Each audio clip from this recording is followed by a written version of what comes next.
share what you love with who you love. And that means, dads, whenever you're sharing your love of sports.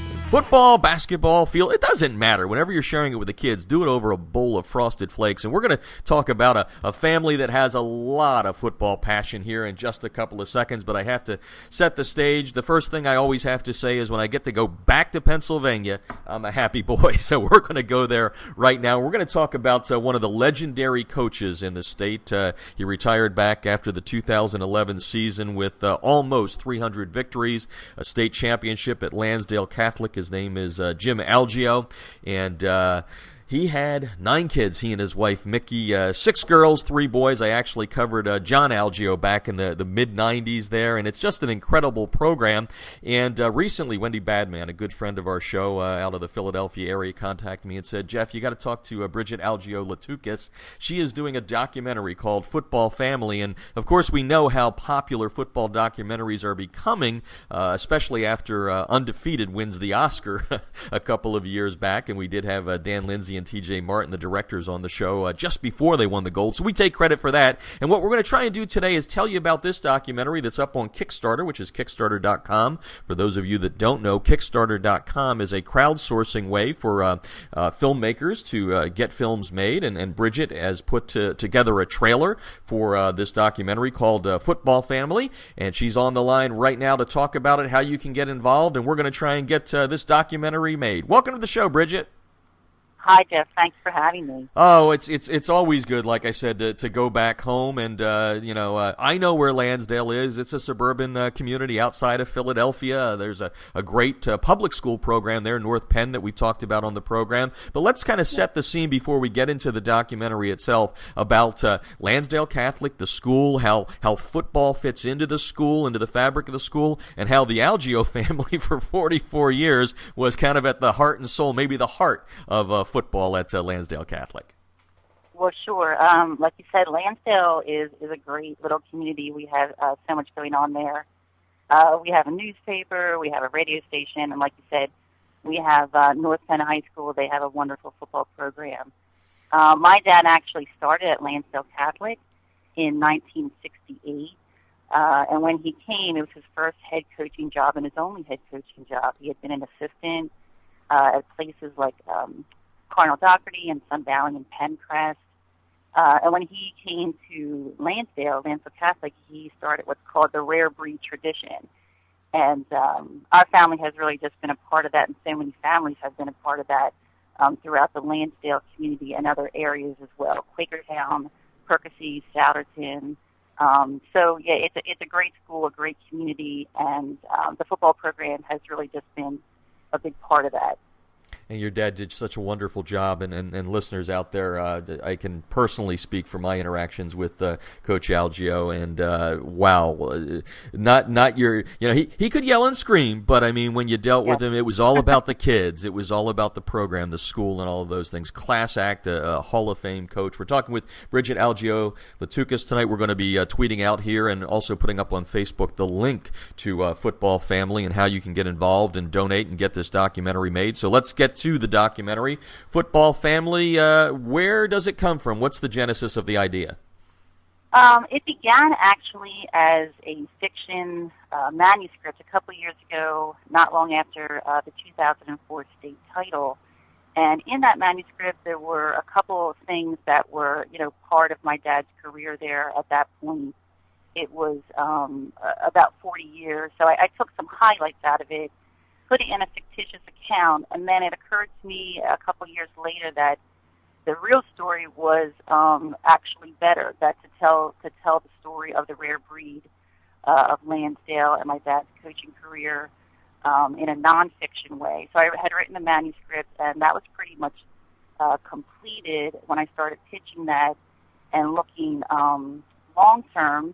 I had consulted one of my dad's former players. He is actually a DeSales University film professor, Mike Wagner, and I asked him, how would I go about writing a screenplay down the road, just thinking long term. And he actually came to me at my father's last game and recommended that we go ahead with a documentary idea for the short term. It seemed like a practical way to go and the wisest way to go. And it really is a great high school football story. We would have a lot of people we would be able to interview who had memories fresh in their minds, and we would be able to have access to a lot of the video and images that we would need. So it seemed like the smartest idea, and ever since then, I've just been hooked on it and pursuing it. It's a passion. We're talking with Bridget Algeo-Latukas. The documentary up on Kickstarter at Kickstarter.com is Football Family. Again, we'll be tweeting out the link here throughout the show and throughout the week. Get involved. The fundraising ends August 2nd, but if you don't hit the goals, I know you're going to keep pushing forward, and we're going to be here to help you do that, Bridget. Let's one of the interviews that I saw in one of the I think it might have been in the trailer or something else, or a couple of different things that I've been watching preparing for this interview, is you said you weren't the biggest football fan when you were 5 years old. It kind of was interrupting your cartoon watching, I believe you said. Do you remember the first time when you said, hey, you know what, this ain't bad? I'm not sure the first time. I know, yes, what you say is true. I remember, being in kindergarten and thinking my Saturday mornings would consist of 2 or 3 bowls of cereal, being in my pajamas, watching, 7 a.m. to noon cartoons. If we had a Friday night game, that happened. If we didn't, my mom would typically, interrupt the cartoon watching, put us in the car, and we would go. At that time, a lot of the games were quite a distance away. So, over an hour. I would say when I saw how excited, game after game, how excited people got about the program and the players and the types of seasons that we were having, I think it just kind of grew on me. I really can't pinpoint one particular game or moment. I know it definitely helped to see like an undefeated 1972 team. A couple of years later, I watched my brother's team win a very exciting championship game. So I think it just grew on me over time. Now, 3 brothers. Like I said, there were 9 of you, 6 girls, 3 boys. All 3 played football. All of them went into coach. I think John went into coaching too, right? Am I not mistaken? Yes, he did. So you got 3 boys played for Dad, go on to coaching. So again, Football Family makes a lot of sense in the title. Tell me what it was like to be a young lady in the family watching Dad coach up the boys. Well, actually, I think that my personal experience with high school football is that the women in the family and the women in the families of the players even seem to become some of the most intense fans. So it was great watching my brothers. I was proud of all of them. They all contributed. My brother Jim in the 70s, Dan in the 80s, John in the 90s. And then to watch them progress into really great coaches, just been really awesome. My sisters and I, we actually were statisticians on the sidelines. Mm-hmm. So we had the best seats in the house and really just enjoyed being part of the program. Talking with Bridget Algeo-Latukas tonight. Football Family, it's about Lansdale Catholic outside of Philadelphia. They used to be in a league called the Pac-10 that had a lot of public schools and just a couple of private schools. They're now in the Philadelphia Catholic League. You can go to Kickstarter.com. Again, we're tweeting it out here through the show. Links to how you can donate and get involved and crowdsource and get this documentary done. Before we get into your thoughts on Dad, we'll stick with the female theme right now because we've done in 2 years over 80 shows, and one of my favorite questions for coaches, and we've had some of the best, just like your dad on here, is it's not like the wife is in the background and okay, when you come home, honey, the food will be on the table. Let's talk about your mom a little bit and her role, especially knowing that your dad was there starting a program that when you build a program from the ground up, man, everybody's involved. So tell me a little bit about your remembrances of your mom and in the program and how she helped build this with your dad. Well, she definitely did, and she was definitely not in the background. And it does take a special person to be the wife of a high school football coach, and my mom is certainly that. At one point, she drove the bus. She baked cake for the parent event. She cooked hundreds of hot dogs for alumni games. She painted patches and stars every week. At one point, she was washing all the uniforms. So she was very integral. Supportive emotionally as well. You have a husband who might lose a game on a Friday night, and the rest of the weekend you're not going to see the man who was smiling back at you on your wedding day. He's going to be sort of, taking in the loss and digesting it and trying to find a way to get past that. So it does take a very special person to be the wife of a coach, particularly a high school football coach. And my mom did a great job fulfilling that role. So now, as the kind of the leader of this documentary, Football Family about Lansdale Catholic, the Crusaders, obviously you know your dad pretty well. You've been there since the beginning with him.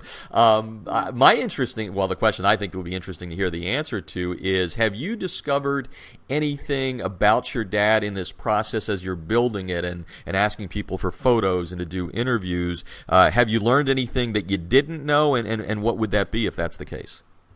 I can say at this point that is true. I feel once we start conducting the interviews, which we're slated to start any day, I think that's when I'm going to hear some things, other perspectives of my dad's coaching career, or their impressions of him, or the things that, he impacted on them.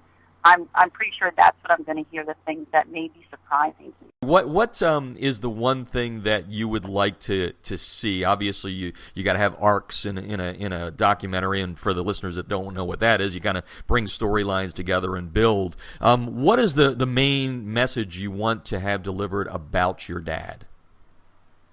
I would really like to share the fact that my dad impacted so many lives doing his passion, what he wanted to do. And that really started in the home. He impacted, the lives of his family. And then, day after day, he went out into a small plot of grass and, did his thing for 44 years. And I think that whether you're, in a courtroom or in a classroom, in a cubicle, you can impact people's lives. I think the fact that my dad had a very exciting backdrop of high school football helped sort of bring him a little bit more notoriety, at least in our area. We may not always see, the fruition of our labors, the seeds that we plant. But I think making a difference just, day by day, doing what he loved. And in that came so many really wonderful stories. As I said, we are a football family, and by that I mean, all the players and their families that were a part of this. And we experienced great times, we experienced rough times, celebrations, losses, everything that goes along with being a family. So I think really, those two things are the most important themes of the project. It's called Football Family, the documentary about Lansdale Catholic, suburban Philadelphia. We're talking with Bridget Algeo Latukas on High School Football America tonight. You can check out the project on Kickstarter.com. We will be tweeting out a link so you can go there and learn about how you can donate and be a part of this wonderful project. 2012, the first season without Coach Algeo on the sidelines at Lansdale Catholic. Tell us a little bit about what it was like to not have him there, and what did Dad go through? That had to be a huge transition. It was a big transition. I think that he could still coach. He mentally has the ability to still coach. But I think it was time physically for him, and he needed to retire and turn the reins over to someone else, which is now Tom Kirk, who's doing a great job. So, I think the transition was eased by the fact that, he spends more time with my mom. He goes to grandchildren's events, games and recitals and things of that nature. And it helps to have a Matlock marathon on here or there. So I think that he's adjusted pretty well. He's still very excited about high school football. It's just something that he loves. Mm-hmm. Talking with Bridget Algeo Latukas again, Football Family, the documentary. If you're just tuning in right now, Coach Algeo, Jim Algeo, what a career. Just a few wins shy of 300 in his career. The mark that I think I found was 293, 183, and 5. A 2004 to a Pennsylvania State Championship. You mentioned the undefeated season in 1972. But let's talk about 2004. Dad is approaching, I guess, 70 years old at that point, and along comes a state championship. What was that like? It was so exciting. I remember starting the playoffs and sort of being a little bit distant from it as far as, okay, we're going to win a game or two, just like usual. You get so far in. I didn't really realize at the time that we were a state championship team. And I've never classified myself as a football expert. I've always said I'm a football enthusiast. Mm-hmm. And it was kind of interesting to see week after week, wow, we beat this team, we beat that team, and a lot of them very handily. So the excitement just kept generating over time. So I'll never forget when Matt Mineta intercepted during the Littlestown games in the semifinal, and I really just burst into tears knowing we're going to Hershey. Like, this is what that play meant. That kind of sealed the deal, and it was just so exciting. It's really, really hard to describe, but it was a great time. We were really blessed to have that experience, particularly because my dad had major surgery the year before, and we weren't even certain that he was going to be coaching again. So that was really, really special. That's a neat way to have it come to a close here, this interview on High School Football America. Bridget, we wish you nothing but success. We're going to do as much as we can here on our social media to get people aware of it, and best of luck. And down the road, we want to do as much once it's finished and get it out there and really pay tribute to not only your dad, but the Lansdale Catholic community. So thank you so much, and best of luck. And thank you very much. You're very welcome. Bridget Algeo Latukas. Again, it's called Football Family, the documentary. You can go online at High School Football America to learn more about it. We'll put up some links to Kickstarter on our social media. If you can, find a way to help out these football documentaries there's more and more coming down. They're great because it really does what we try to do here at High School Football America, which is tell the story of America through the lens of high school football. Taking a break, coming back to wrap up the show. You're listening to High School Football America, brought to you by Kellogg's Frosted Flakes on the Artist First Radio Network.